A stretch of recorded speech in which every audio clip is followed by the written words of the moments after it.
കേരളം 2016 നിന്ന് എത്രമാത്രം മുന്നോട്ട് പോയി എന്നത് ആളുകളുടെ അനുഭവത്തിലുള്ള കാര്യമാണല്ലോ. എന്ത് മാറ്റമാണ് ഉണ്ടായിരിക്കുന്നത് എന്നുള്ളത് ഇതാ വയനാട്ടിലെ ആളുകൾക്ക് ഉണ്ടായിരിക്കുന്ന കുറച്ച് മാറ്റങ്ങൾ ഇദ്ദേഹം പറഞ്ഞ പോലെ അനുഭവത്തിൽ വന്നത് കാണാം. പേടിക്കണ്ട, നിങ്ങളവിടെ പഠിക്കുന്ന ആളുകളാണോ? ഞങ്ങൾ അരിപ്പറ്റേന്ന് പണിക്ക് പോണതാണോ? പേടിയായിട്ട് കരയാണ്. അങ്ങനെ ഞങ്ങൾ രാവിലെ അങ്ങോട്ട് വരേണ്ട ആവശ്യമുണ്ടോ? ഞങ്ങൾ അതിൽ വേപ്പടി മഴയില്ലാത്തതുകൊണ്ട് ഞങ്ങൾ വന്നതാണ്. പോണ സമയത്ത് വെള്ളം ഉണ്ടായിട്ടില്ല, മഴയും കുറവായിരുന്നു. അതുകൊണ്ടാണ് ഞങ്ങൾ രാവിലെ അവിടെ നിന്ന് വന്നത്.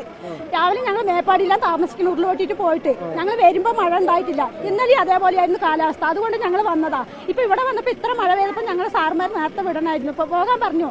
ഞങ്ങളെ പേടിച്ചിട്ട് ഞങ്ങൾ അവിടെ കുടുങ്ങി നിന്നതാ.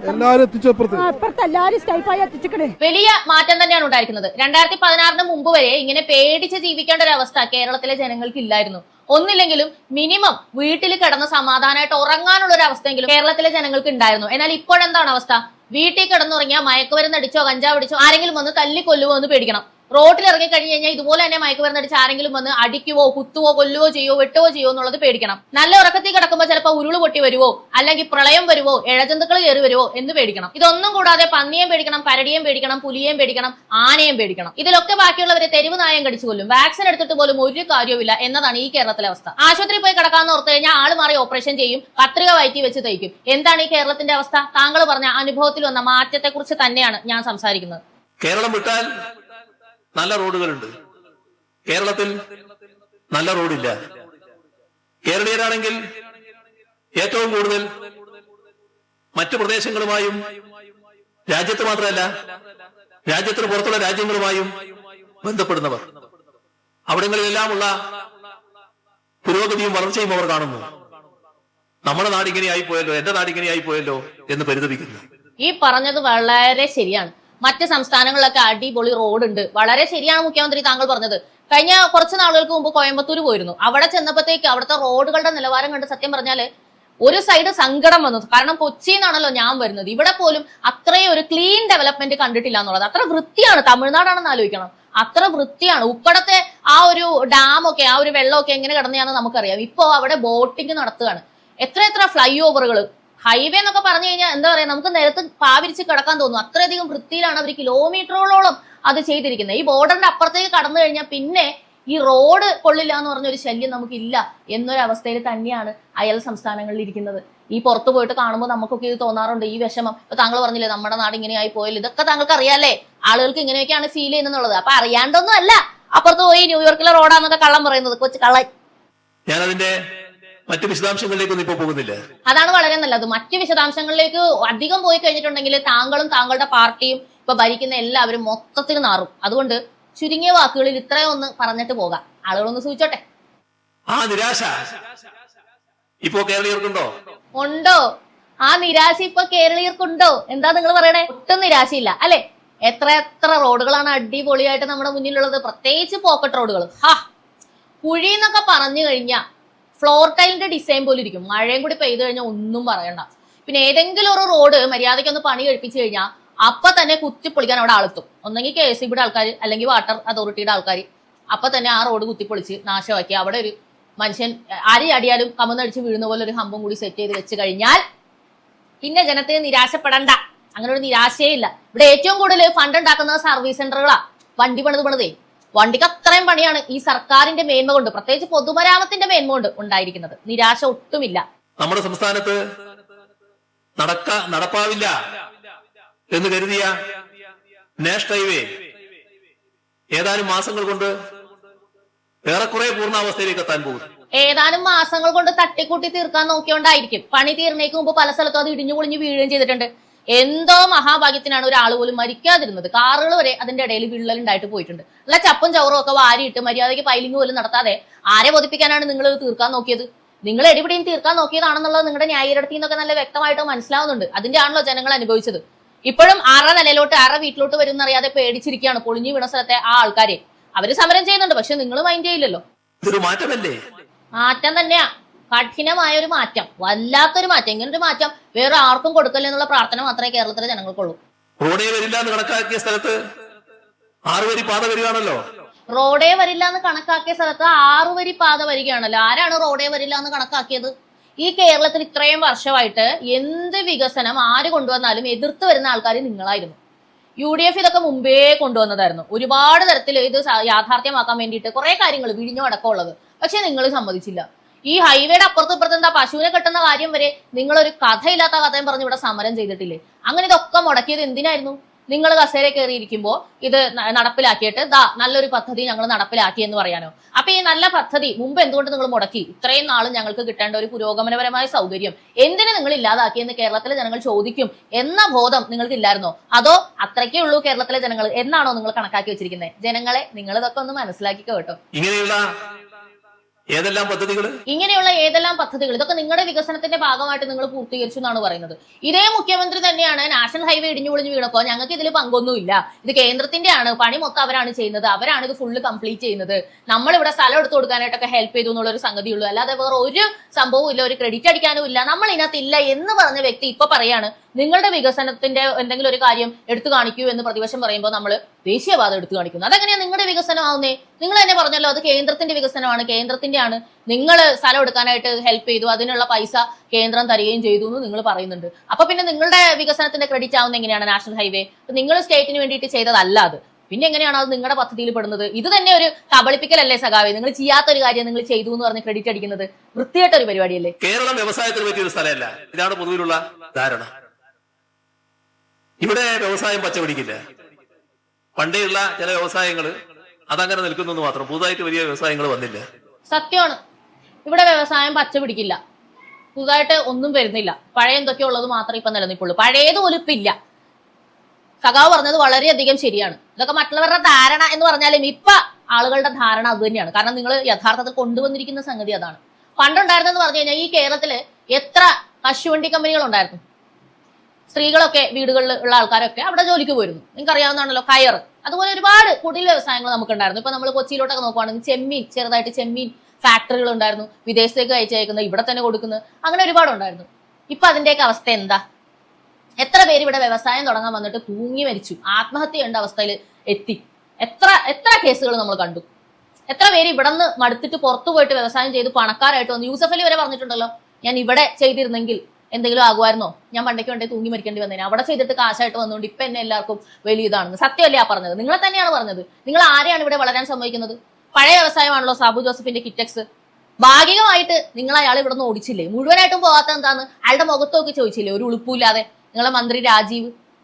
എന്നിട്ട് അയാളുടെ വായിന്ന് നിങ്ങളുടെ കുടുംബസ്വത്തല്ല, നിങ്ങളുടെ അപ്പന്റെ വീട്ടിൽ നിന്ന് കൊണ്ടുവന്നല്ല കേരളം, ഞാൻ കിറ്റക്സ് ഇവിടെ ഉണ്ടാക്കിയേക്കുന്നതും നിങ്ങളുടെ അപ്പന്റെ വീട്ടിൽ നിന്നല്ല, അത് എന്റെ അപ്പൻ ഉണ്ടാക്കിയ കാശ് വെച്ച് ഞാൻ ബിസിനസ് ചെയ്ത് ഉണ്ടാക്കിയതാണ് എന്ന് കേൾപ്പിച്ച അവസ്ഥ വരെ എത്തിച്ചില്ലേ നിങ്ങൾ? എന്നിട്ട് ഉളുപ്പില്ലാതെ ഇതൊക്കെയാണ് ധാരണ പോലും. ശരിയായ ധാരണയാണ്. നിങ്ങൾക്കാണ് ഇങ്ങനെ നുണ പറഞ്ഞ് ഞങ്ങളെ വഞ്ചിക്കേണ്ടത്. കാരണം വ്യവസായം ഇവിടെ കൊണ്ടുവരുന്നു എന്നും പറഞ്ഞ് ഒരുപാട് നിക്ഷേപങ്ങൾ പേപ്പറിലാണെങ്കിലും നിങ്ങളെ പോക്കറ്റിലേക്കാണെങ്കിലും വാങ്ങി നിങ്ങൾ കുറെ അധികം അതിന്റെ പേരിൽ നിങ്ങൾക്ക് കിട്ടുന്നുണ്ട്. അതുകൊണ്ട് തന്നെ നിങ്ങൾക്ക് ഇങ്ങനെ പറയാൻ സാധിക്കും. പക്ഷെ മുഖ്യമന്ത്രി താങ്കൾ ഈ പറഞ്ഞതാണ് സത്യം. കേരളത്തിൽ ഇപ്പോഴത്തെ അവസ്ഥ അതാ. കിഴക്കമ്പലം MLA ശ്രീനിജൻ ആരെന്ത് വിമർശനം പറഞ്ഞാലും ഉടനെ ജാതി പറഞ്ഞ് അധിക്ഷേപിച്ചെന്ന് പറഞ്ഞുകൊണ്ട് കേസ് കൊടുക്കും. അതുകൊണ്ട് പേടിച്ചിട്ട് ഇപ്പൊ അയാൾക്കെതിരെ ആരും ഒന്നും പറയാറില്ല. പക്ഷെ ജാതി പറഞ്ഞ് അധിക്ഷേപിക്കാതെ അദ്ദേഹത്തിനെതിരെ പറയാമല്ലോ. അതുകൊണ്ട് തന്നെ പറയാണ്, അദ്ദേഹത്തെ എലക്ട് ചെയ്ത് MLA ആക്കി ഇരുത്തിയതിന് ആ ജനങ്ങൾക്ക് അദ്ദേഹം ചെയ്തത് എന്താണ്? സാബു ജേക്കബ് കൊണ്ടുവന്ന പകുതി വിലയ്ക്ക് സാധനങ്ങൾ കൊടുക്കുന്ന സൂപ്പർ മാർക്കറ്റ് പൂട്ടിച്ച് കൈ കൊടുത്തു. അതുകൊണ്ട് തന്നെ ആളുകൾക്ക് ഇപ്പൊ മാർക്കറ്റിൽ കിട്ടുന്ന തീ വിലയ്ക്ക് സാധനങ്ങൾ വാങ്ങേണ്ട അവസ്ഥയായി കിഴക്കമ്പലത്ത്. അവിടെ എലക്ട് ചെയ്ത അയാളെ MLA സീറ്റിൽ പിടിച്ചിരുത്തിയ ആൾക്കാരോടും കൂടിയാണ് പറയുന്നത്. ഇതിലും നന്നായിട്ട് അയാൾക്ക് നിങ്ങളോട് നന്ദി കാണിക്കാൻ പറ്റില്ല. ഇനിയും പഠിച്ചില്ലെങ്കിൽ നിങ്ങൾ മോങ്ങിക്കൊണ്ടേ ഇരിക്കേണ്ടി വരും. ആ ആൾക്കാരാണ് പറയുന്നത് ഇങ്ങനെയൊക്കെയാണ് ധാരണ എന്ന്. ശരിയായിട്ടുള്ള ധാരണയാ, വളരെ ശരിയായിട്ടുള്ള ധാരണ. നമ്മളാണെങ്കിലോ രാജ്യം കണക്കാക്കുന്നുണ്ട് ഈ വ്യവസായ സൗഹൃദ അന്തരീക്ഷം നിലനിൽക്കുന്ന സ്റ്റേറ്റുകളെ, അതിൽ നമ്മൾ വളരെ പുറകിൽ. ഇത് കേരളത്തിലൊരു പൊതു സ്വഭാവമായിട്ട് കണക്കാക്കി തീർത്തു. സ്റ്റേറ്റിന്റെ പട്ടികയിൽ വരെ വളരെ പുറകിലാണെന്ന് പറയുന്നത് ഇത്ര അഭിമാനത്തോടെ പറയാൻ എന്തിരിക്കുന്നു? അത് ശരിയായിട്ടുള്ളൊരു കണക്കാണ്. പക്ഷെ നിങ്ങൾ വിശ്വസിക്കൂല. കേരളം മൊത്തം അങ്ങനെയാണെന്ന് വരുത്തി തീർത്തു. ആര് വരുത്തി തീർത്തു? കയ്യൂക്കുള്ള നിങ്ങളുടെ സത്യത്തിൽ ആർക്കെങ്കിലും എതിരിടാൻ പറ്റുമോ? നിങ്ങൾ പ്രതിപക്ഷമായിരുന്ന സമയത്ത് എത്ര രീതിയിൽ വയലന്റ് ആയിട്ടാണ് നിങ്ങളെ കാര്യങ്ങൾ നേരിടുന്നത്. ഇപ്പൊ UDF നാവുകൊണ്ട് പറയുന്ന പല കാര്യങ്ങളും അന്ന് കൈകൊണ്ടല്ലേ നിങ്ങൾ പറഞ്ഞുകൊണ്ടിരുന്നത്. നിങ്ങളാണ് പ്രതിപക്ഷത്തെങ്കിൽ എത്ര KSRTC ബസ് ഇപ്പൊ ഡാമേജ് ആയി കിടക്കുമായിരുന്നു, കല്ലെറിഞ്ഞും തീ വെച്ചും എല്ലാ കല്ലും തീർക്കുന്ന അതിനോടായിരുന്നല്ലോ സർക്കാരിന്റെ പ്രോപ്പർട്ടിയിൽ.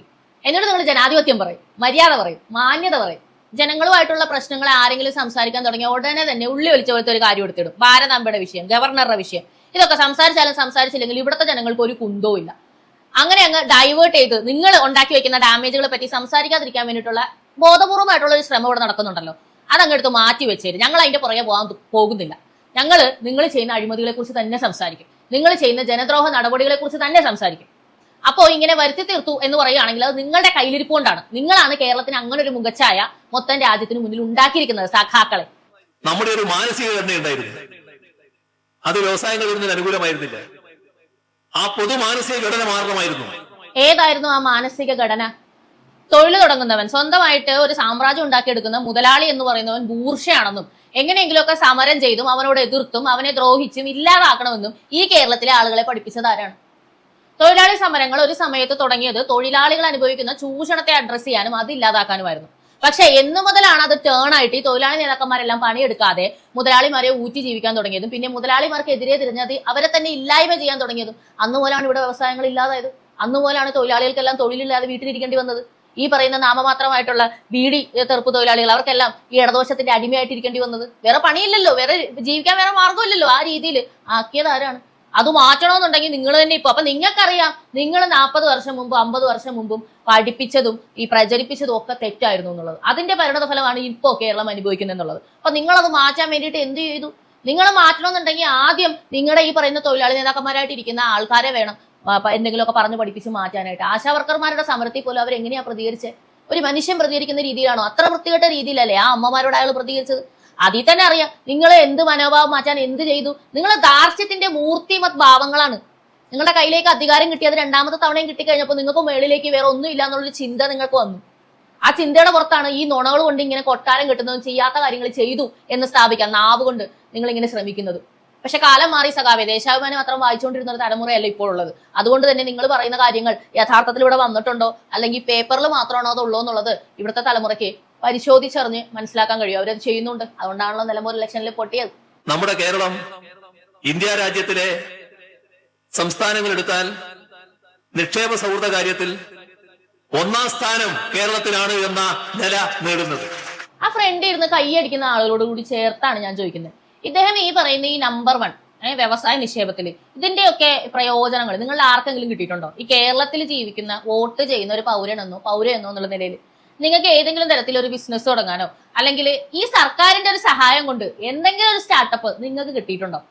ഇദ്ദേഹം ഈ കൈ അടിക്കുന്നുണ്ട്. പേപ്പറിൽ ഈ 1.5 ലക്ഷം കോടി നിക്ഷേപം ഇവിടെ വന്നു എന്ന് പറയുന്നുണ്ട്. നമ്മൾ ആരും ഇതൊന്നും കണ്ടിട്ടില്ല. കണ്ടവരുണ്ടെങ്കിൽ ഒന്ന് പറയണേ, കാണാനുള്ള ഒരു കൊതി കൊണ്ടാ.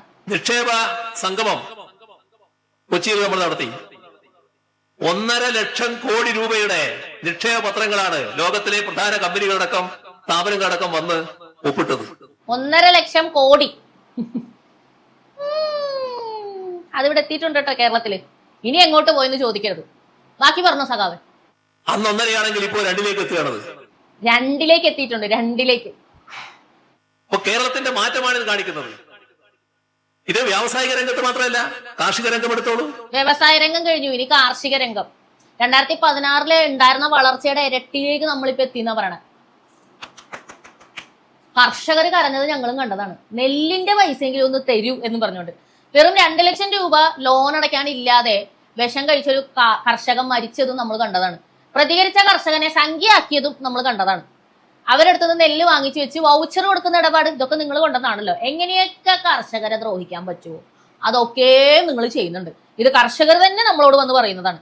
മനസ്സിലായില്ലേ? കർഷക സംരംഭമായിട്ട് നിങ്ങൾ എന്തൊക്കെ ചെയ്തു? നിങ്ങൾ കുറെ ട്രാക്ടറുകൾ അതുപോലെ ഈ കൃഷിക്ക് ഉപയോഗിക്കുന്ന മെഷീനുകളൊക്കെ കൊണ്ടുവന്ന് കോടിക്കണക്കിന് രൂപ പേപ്പറിൽ പാസ്സാക്കി ആ പൈസ കൊടുത്ത് അത് കൊണ്ടുവന്നിട്ട് അത് മെയിൻ്റനൻസ് ചെയ്യാറുണ്ടോ? ഞാൻ തന്നെ എത്ര റീല് ചെയ്തിട്ടുണ്ട്. കോടികളുടെ ഉപകരണങ്ങൾ ഉപയോഗിക്കാൻ പറ്റാത്ത രീതിയിൽ പല സ്ഥലത്തും കിടക്കാണ്. കൊയ്ത്ത് യന്ത്രങ്ങൾ, ട്രാക്ടറുകൾ, അതുപോലെ പല സംഗതികൾ. സർക്കാരിന്റെ തന്നെ ശമ്പളം പറ്റുന്ന എഞ്ചിനീയർമാരുണ്ട് ഇതൊക്കെ റെഡിയാക്കാൻ. പക്ഷെ അവരവരുടെ ജോലി കൃത്യമായിട്ട് ചെയ്യണുണ്ടോ? ഈ മെഷീൻസ് ഇങ്ങനെ കിടക്കുമ്പോഴത്തേക്ക് എത്ര രൂപയാണ് നഷ്ടം? ആരെ ഇതൊക്കെ ചോദിക്കാനുള്ളത്? ആരെ അന്വേഷിക്കാനുള്ളത്? ഒരു കൃഷി വകുപ്പ് മന്ത്രി ഉണ്ടെന്നുള്ളത് തന്നെ കേരളം അറിയുന്നത് കർഷകർക്ക് പൈസ കിട്ടുന്നില്ല എന്ന് പറഞ്ഞൊരു വിവാദം പൊട്ടി പുറപ്പെട്ട് വന്നപ്പോഴാണ്. അതുവരെ ആരാ കൃഷി വകുപ്പ് മന്ത്രി എന്ന് പോലും ആളുകൾക്ക് അറിയാൻ പാടില്ലായിരുന്നു. അത്രയുണ്ട് നിങ്ങൾ ചെയ്യുന്ന കാര്യങ്ങളുടെ അനുഭവം, പോപ്പുലാരിറ്റി. അങ്ങനെയാണല്ലോ നമ്മൾ മനുഷ്യരെ തിരിച്ചറിയും. നമ്മുടെ മനസ്സിൽ നിൽക്കണമെങ്കിൽ അല്ല നമുക്ക് വേണ്ടി എന്തെങ്കിലും ചെയ്യണം, അല്ലെങ്കിൽ മാക്സിമം നമ്മളെ വെറുപ്പിച്ചൊരു മനുഷ്യനായിരിക്കണം. അപ്പോ ആ രീതിയിൽ നോക്കിയാൽ കാർഷിക രംഗത്തിന്റെ വളർച്ച അത് നിങ്ങൾ ഇത്രയൊക്കെ ചെയ്തിട്ട് അവർ വളർന്നിട്ടുണ്ടെങ്കിൽ അവർക്ക് സത്യത്തിൽ ഒരു അവാർഡ് കൊടുക്കണം. അതിന് നമ്മുടെ വിദ്യാഭ്യാസ മേഖല ഏറ്റവും കൂടുതൽ കരുത്താർജിച്ചിരിക്കുന്നു. വിദ്യാഭ്യാസ മേഖല ഏറ്റവും കൂടുതൽ കരുത്താർജിച്ചിരിക്കുന്നു. വളരെ ശരിയായിട്ടുള്ള ഒരു സംഗതിയാണ്. ആ കരുത്ത് നമ്മൾ ആദ്യം കണ്ടത് പൂക്കോട് വെറ്റിനറി കോളേജിലാണ്. സഹപാഠികൾ എല്ലാവരും ചേർന്ന് റാഗ് ചെയ്ത് ഒരു കുട്ടീനെ കൊന്നു. രണ്ടാമത് കണ്ടത് കാലിക്കറ്റ് ആണ്. 10ാം ക്ലാസ്സിൽ പഠിക്കുന്ന ഒരു കുട്ടി സെന്റ് ഓഫിന്റെ സമയത്ത് നഞ്ചക്കൊണ്ടടിച്ച് സഹപാഠികൾ എല്ലാവരും കൂടി കൊന്നു. മൂന്നാമത് കണ്ടത് ഇവിടെ ഗ്ലോബൽ സ്കൂളിൽ മിഹിർ എന്ന് പറയുന്ന ഒരു കുട്ടിയെ റാഗ് ചെയ്ത് ആ കുട്ടി കെട്ടിടത്തിന് മേളിൽ നിന്ന് ചാടി മരിക്കുന്നു. ഇത്രയും കരുത്താർജിച്ച ഒരു വിദ്യാഭ്യാസ മേഖല അല്ലെങ്കിൽ വിദ്യാഭ്യാസം കേരളം ഇതിനു മുമ്പ് കണ്ടിട്ടില്ല. അത്ര അടിപൊളിയാണ്, പറയാതിരിക്കാൻ വയ്യ. 2016 ഇതേ വിദ്യാഭ്യാസ രംഗമായിരുന്നു എല്ലാവരും വേദനിച്ചിരുന്ന ഒരു കാര്യം. കേരളത്തിന്റെ പൊതുവിദ്യാഭ്യാസ രംഗം തകർന്നു പോകുമെന്നായിരുന്നു അന്നത്തെ കണക്കുകൂട്ടൽ. 2016 കേരളത്തിന്റെ പൊതുവിദ്യാഭ്യാസ രംഗം തകർന്നു പോകോ എന്ന ആശങ്കയിലായിരുന്നു അത്രേ ഇവിടുത്തെ ആൾക്കാര്. അതെന്തായിരുന്നു ആശങ്കക്ക് കാരണം? അങ്ങനെ ഒരു ആശങ്ക കൊണ്ടുവന്നിട്ടുണ്ടെങ്കിൽ അന്ന് പ്രതിപക്ഷത്തിരിക്കുന്ന നിങ്ങളായിരിക്കും അത് കൊണ്ടുവന്നിട്ടുണ്ടാവുക. നിങ്ങളൊരു ചെറിയ കാര്യം അല്ലെങ്കിൽ ഇല്ലാത്ത കാര്യമൊക്കെ പൊക്കി പിടിച്ചുകൊണ്ട് വലിയ വിവാദമാക്കുന്നതിൽ മിടുക്കരായിരുന്നല്ലോ. മുമ്പ് നിങ്ങൾ അത് ചെയ്തിട്ടുണ്ടല്ലോ. ആ സമയത്തൊന്നും ഇത്രയധികം വൾഗറായിരുന്നില്ല, ഇത്രയധികം മയക്കുമരുന്നോ അല്ലെങ്കിൽ അതുപോലുള്ള കാര്യങ്ങളോ കുട്ടികളുടെ കയ്യിലെത്തുന്ന ഒരു അവസ്ഥയൊന്നും അന്ന് ഉണ്ടായിരുന്നില്ല. പിള്ളേർ ഇത്രയും അക്രമാസക്തരാകുന്ന ഒരു അവസ്ഥ ഉണ്ടായിരുന്നില്ല. എന്തിന് സിനിമ പോലും ഇത്രയധികം വയലൻസ് കുത്തി നിറച്ച് വഷളാവുന്ന ഒരു അവസ്ഥയിലായിരുന്നില്ല. ഇതൊക്കെ നിങ്ങളുടെ ഭരണം വന്നതിന് ശേഷമാണ്. നിങ്ങളുടെ നേട്ടങ്ങളിൽ പെടുന്നതാണ് ഇതൊക്കെ. അല്ലാണ്ട് നാഷണൽ ഹൈവേ ആണുങ്ങൾ ഉണ്ടാക്കി വെച്ചതിന്റെ ക്രെഡിറ്റ് എടുക്കാതെ നിങ്ങൾ ഉണ്ടാക്കി വെച്ചതിന്റെ ക്രെഡിറ്റ് നിങ്ങൾ എടുക്കുക. ഇത് നിങ്ങളുടെ ക്രെഡിറ്റിൽ പെടുന്നതാണ്. കേവലമായിട്ടുള്ള ഒരു മാറ്റമല്ല കേരളത്തിൽ ഇപ്പോൾ സംഭവിച്ചിരിക്കുന്നത്. ഇത്രയും ഈ 9 വർഷം കൊണ്ടുണ്ടായ ഡാമേജ് ക്ലിയർ ചെയ്യണമെന്നുണ്ടെങ്കിൽ എത്ര വർഷം കേരളം അതിനുവേണ്ടി, കേരളത്തിലെ ജനങ്ങൾ അതിനുവേണ്ടി പാടുപെടണമെന്നറിയാമോ? ആളുകളുടെ മൂല്യങ്ങളിൽ വന്നിരിക്കുന്ന ഭയങ്കരമായിട്ടുള്ള ഒരു ഇടിച്ചിലുണ്ട് ഇടതുപക്ഷത്തിന്റെ സ്വാധീനം കൊണ്ട്, നിങ്ങളുടെ ഭരണം കൊണ്ടുണ്ടായത്. അത് അത്ര പെട്ടെന്ന് മാറ്റിയെടുക്കാൻ പറ്റുന്ന ഒരു സംഗതിയല്ല. ഇതിങ്ങനെ തന്നെ തുടർന്ന് പോവുകയാണെന്നുണ്ടെങ്കിൽ പുതുതലമുറ മുഴുവൻ ദുഷിച്ചു പോകും എന്ന സ്ഥിതിയിലാണ് ഇപ്പോൾ എത്തി നിൽക്കുന്നത്. താങ്കൾ പറഞ്ഞ പോലെ തന്നെ അത് ശരിക്കും അനുഭവത്തിൽ വന്നിരിക്കുന്ന ഒരു മാറ്റം തന്നെയാണ്, സ്ഥായിയായത്. മുഖ്യമന്ത്രി 1 മണിക്കൂർ നിന്ന് പെറുക്കി ഇങ്ങനെ പറയുന്ന കാര്യങ്ങളെ റിയാക്ട് ചെയ്യണമെന്നുണ്ടെങ്കിൽ ഒരുപാട് സമയം വേണം. അതിലുപരി നല്ല തൊണ്ട വേണം. എനിക്കിപ്പോ തന്നെ തൊണ്ടവേന എടുത്തു തുടങ്ങി. കാരണം ഒരുപാട് ക്ഷമ വേണം ഇദ്ദേഹം പറയുന്നത് എന്താണെന്ന് കേട്ട് മനസ്സിലാക്കാൻ. എന്നിട്ട് വേണമല്ലോ അത് റിയാക്ട് ചെയ്യാൻ. അപ്പോ ഇനി ഇതിന്റെ ബാക്കി ഞാൻ അടുത്ത ഒരു പാർട്ടായിട്ട് ചെയ്യാം. അല്ലെന്നുണ്ടെങ്കിൽ നിങ്ങൾക്കും ബോറടിക്കും. പുള്ളിക്ക് ബോറടിക്കുന്നില്ല, പുള്ളിയുടെ സ്ഥിരം തൊഴിൽ ഇത് തന്നെയാണല്ലോ. അപ്പൊ നമുക്ക് എന്തായാലും ഇതൊന്ന് നിർത്തി കാണാം. അപ്പോ ഞാൻ എപ്പോഴും പറയാറുള്ളത് പോലെ സംഭാവനകളുടെ കാര്യം ഒന്നുകൂടി ഓർമ്മിപ്പിക്കുന്നു. നമുക്ക് ഇതുപോലുള്ള കാര്യങ്ങൾ റിയാക്ട് ചെയ്യുന്നതുകൊണ്ട് തന്നെ നമ്മൾ സംസാരിക്കണ്ടെന്ന് വിചാരിക്കുന്ന കുറെ ആളുകൾ റിപ്പോർട്ട് അടിച്ച് നമ്മുടെ വീഡിയോന്റെ വരുമാനം നിലച്ച അവസ്ഥയിലാണ്. അതുകൊണ്ട് തന്നെ വീഡിയോ പഴയ റീച്ചിലേക്ക് എത്താനായിട്ട് നിങ്ങൾ വീഡിയോ കാണണം, ലൈക്ക് ചെയ്യണം, കമന്റ് ചെയ്യണം, നിങ്ങളുടെ ഫ്രണ്ട്സിനും ഫാമിലിക്കും ഒക്കെ അയച്ചു കൊടുക്കണം. അതുപോലെ തന്നെ ഫിനാൻഷ്യലി സഹായിക്കാൻ പറ്റുന്നവരെ ഫിനാൻഷ്യലി സഹായിക്കുക. നമ്മുടെ GPay നമ്പറാണ് താഴെ കൊടുക്കുന്നത്. അതുപോലെ തന്നെ നമ്മുടെ ബാങ്ക് അക്കൗണ്ട് ഡീറ്റെയിൽസും കാര്യങ്ങളും എല്ലാം തന്നെ കമന്റിലും കൊടുക്കുന്നതാണ്. നമ്മുടെ ചാനലിൽ അഡ്വർടൈസ്മെന്റ് ചെയ്യാനും അത് 1000 രൂപ മുതൽ ഉള്ള പ്ലാനൊക്കെ നമുക്കുണ്ട്. അപ്പം അതിനു വേണ്ടിയിട്ടും ഈ നമ്പറിലേക്ക് തന്നെ കോൺടാക്ട് ചെയ്താൽ മതി. സോ തുടർന്ന് കാണുക പബ്ലിക് ഒപ്പീനിയൻ.